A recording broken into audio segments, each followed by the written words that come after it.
চট্টগ্রামের চন্দনাইশ থানার আয়োজনে আসন্ন শারদীয় দুর্গাপূজা উদযাপন উপলক্ষে উপজেলা পূজা উদযাপন পরিষদের নেতৃবৃন্দের সাথে চন্দনাইশ থানার অফিসার ইনচার্জ ওসি ইমরান আল হোসাইন এর মত বিনিময় সভা অনুষ্ঠিত হয়েছে। ১ অক্টোবর মঙ্গলবার বিকেলে বৃষ্টিজনিত কারণে থানার ওসির কার্যালয়ে চন্দনাইশ থানার অফিসার ইনচার্জ ওসি ইমরান আল হোসাইনের সভাপতিত্বে এ মত বিনিময় সভা অনুষ্ঠিত হয়। চন্দনাইশ থানার সেকেন্ড অফিসার উপপরিদর্শক এসআই বক্তচন্দ্র দত্তের সঞ্চালনায় বক্তব্য রাখেন চন্দনাইশ থানার ওসি তদন্মস জুজুৎসু যশ চাকমা সহ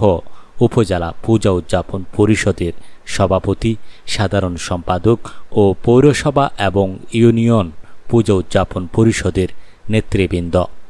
এ সময় আসন্ন শারদীয় দুর্গাপূজা উদযাপনের লক্ষ্যে